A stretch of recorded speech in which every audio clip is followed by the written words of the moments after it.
minions, welcome to Crank It Up. I'm Jim Price, and on this episode of Teaching Power, I want to talk about the come at me approach. I honestly cannot remember when I first started using that term, or when I even realized come at me was a viable strategy, and I don't think I've ever officially explained it either. Yet it has caught on in our community as an actual way to approach a base in Smash Up, so even if you aren't familiar with it by now, this video will cover a lot on this complex topic that is one of my favorites.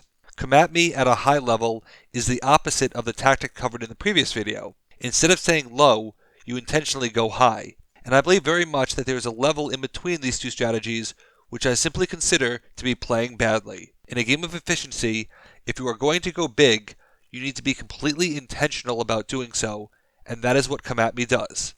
For the rest of this video, I'll be calling it CAM for short, and this video more than others is created from a two-player perspective, because there is much more certainty in that format and the risk just goes up in multiplayer.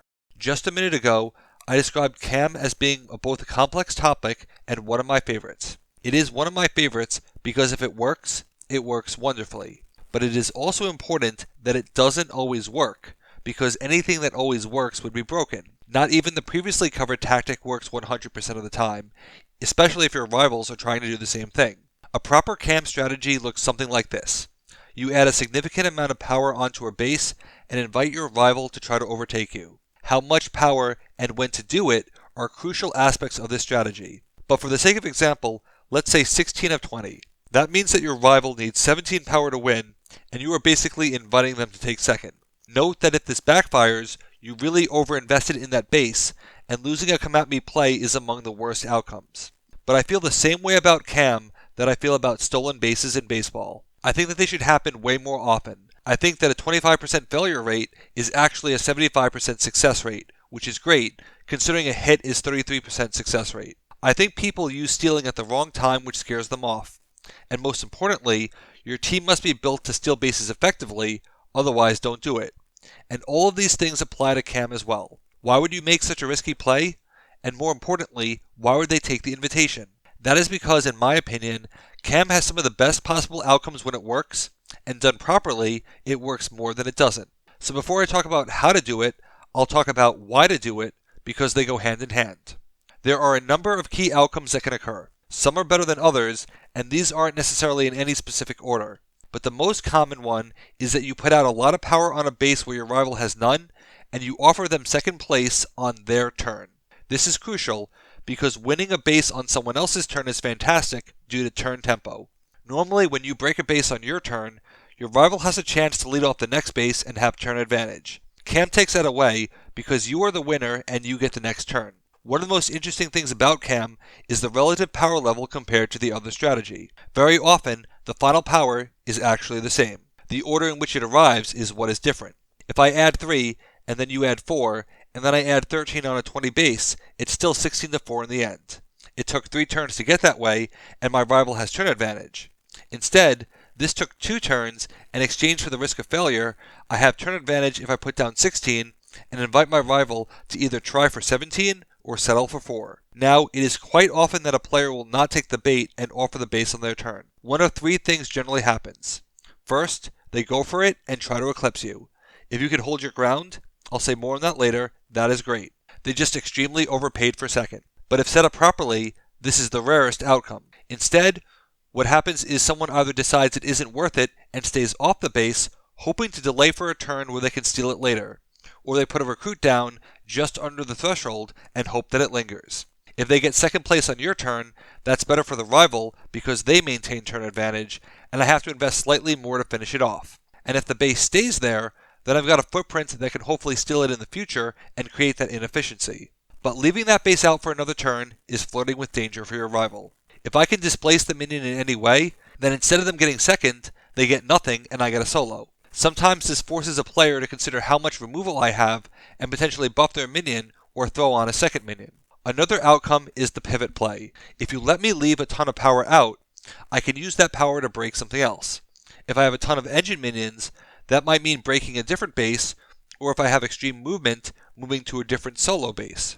While these aren't as effective from a turn advantage standpoint, solos come with point advantage and are valuable in their own right. There are 2 other niche situations that are worth calling out. There have been times where players didn't take the base, which opened up an opportunity to be even more wasteful for them. I have this concept of a pincer strike, where the base that I break and the base where my minion play was are not the same base. This means that I gain equity and part of turn advantage while still gaining points.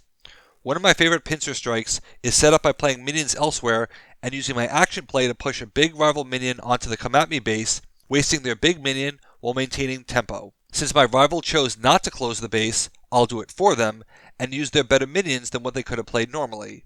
While the turn advantage is smaller and there is no points advantage other than the usual, the waste factor here is great, and pincer strikes feel great even when there is no waste involved because I still manage some form of tempo as a consolation prize.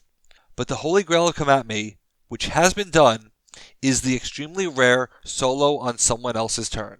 This is incredibly hard to do and almost assuredly requires removal in specials by the cam player, but there is nothing more demoralizing because you get points advantage and turn advantage and your rival gets nothing while losing quite a bit. As you can see, these outcomes are very enticing beyond the normal 2-point victory spread, as they provide both tangible and intangible values that keep the momentum going. So what enables Come At Me strategies? I think there are a lot of things that go into it, but to keep things simple, I want to focus on the 4 main ingredients that cover the vast majority of camp situations. The first is persistent power. Whether it's power counters or modifiers, or even just printed power achieved through extra plays, the power threshold needs to be sufficiently high for camp to work. No one is ever going to throw down 8 or 9 power and say, "Come at me." It needs to be naturally high. The power also needs to be persistent or reactive, meaning that it can apply on your rival's turn. Ongoings like Cyber Evolution provide constant power that applies at all times, just like power counters. Certain types of reactive power also apply, like Armor Stego, which set up properly can combine with the ongoing power of War Raptors. But power isn't enough. You need the threat of removal, which is the second ingredient. If you don't close this base right now, you may not be on it on my turn, which removal allows. It doesn't have to be destruction, it can be any form of displacement, as long as there is a legitimate path to a solo. Sometimes this takes the form of a third ingredient, which is specials. Specials can do a few things. It can remove someone as the base is scoring, which can create the holy grail rival turn solo, or the threat of them can force a player to play 2 minions on their turn to guarantee points. Specials can also be a shield against the player who does choose to come at you, simultaneously letting you consider lowering your total power there while providing cushion if someone makes the brave attempt. I also think mass movement is the fourth ingredient, as it allows for pivoting play and sometimes waste strategies that offer silver linings to cam and make it easier to achieve any of its outcomes instead of focusing on just the top tier ones. There's an argument to be made that recursion is the fifth ingredient because it lets you do cam multiple times, but that is a much more involved conversation than I have time for in this video. You don't need to have all of these in a single faction, but the combo should have as many as possible. For me personally, 2 things stand out. First, I love to do Come At Me on a 5-3-2 base because those 3 points are too much for a player to ignore, and if they try to be funny, they run the risk of not getting them. The breakpoints tend to be high enough that I can create an intriguing gap that might span 2 minions while still providing some wiggle room for my overall power level, with the VP reward once again being too enticing to pass up. My second personal takeaway is that I really like cam strategies when I am already winning with a chance to put the game out of reach, especially in the endgame, because it forces someone to play desperately. If I try the other method and lose the base, I lose the game, so if I have a chance to use cam to increase my odds of winning the base, I should take it because that wins me the game. Using the previous point about 5-3-2 bases, I have a lot of victories that are 10-8 from winning 2 4-2-1 bases and losing the third, where a 5VP Come At Me base will give me the game, but it also won't lose me the game. So now you may be wondering, what is the right amount of power to leave out for a Come At Me strategy? There isn't an exact number because it depends on so many factors. How much power they can add, how much power I can use for specials buffer, how much can I remove, the breakpoint to VP ratio, the likelihood of success. But I hate questions that end in "it depends," so I will generally say that I target 75 to 80%. You can't do 50% because they need just 1 more power, and when you consider the safe range approaches from last video, you can see that 80% of supplied power tends to be there in the end, where supplying less of that is considered efficient. So I use that as a starting gauge and factor in my combo's abilities around that. It's important to distinguish a faction's cam potential versus a combo's potential. Part of the problem is that factions aren't always built with this idea in mind, because I'm not convinced that Smash Up understands that cam is even a thing.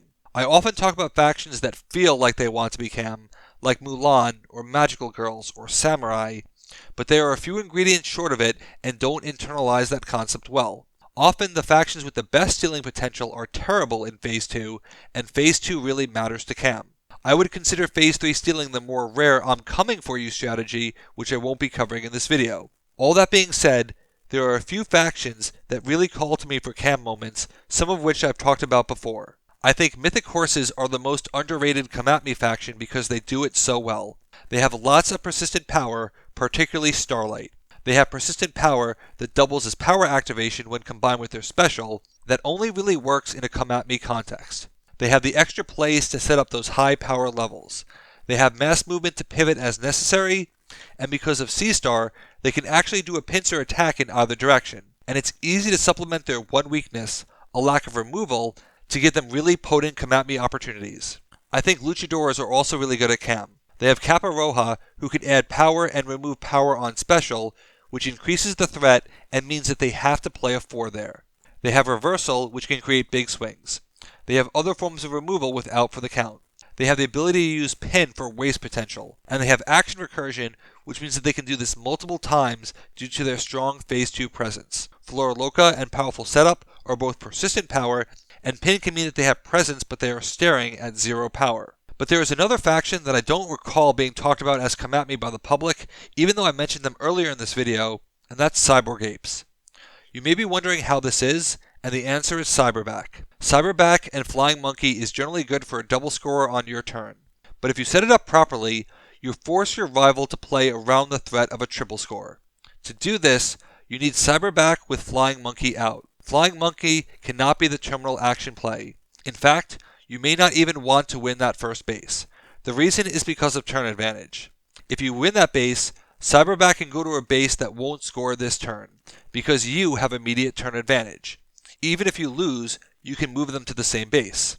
Either way, Cyberback is still there, and you can move to a base where you have the best head start. More importantly, there is a new base coming out to replace the one that just scored, and because of turn advantage, your rival is most likely definitely not there. The solo points from that new base will offset the potential loss on the first one, and you end up scoring 3, potentially 9 to 10 points if not more. You give Cyberback extra time to play extra actions and recur Flying Monkey. This combo wants extra actions to facilitate this, to let Flying Monkey be played again, and to keep Cyberback continuing to grow. But consider the checkboxes. You definitely have persistent power, and Cyberback is his own recursion. They have the threat of removal in Monkey on your back, and they have lots of partners who can fill their gaps in other ways. It's really hard to condense Come At Me into a single video, because it's hard to discuss how Come At Me won't always work, and that's okay, but if you do it effectively, it can solidify wins. It's very difficult to do a retrospective on a Come At Me play and understand the sting. For reasons I can't articulate well, it's like dueling. There's this erroneous expectation that dueling is supposed to work, and we often cannot separate the legitimacy of the attempt from its actual outcome. For dueling to be balanced, it needs to actually backfire on occasion.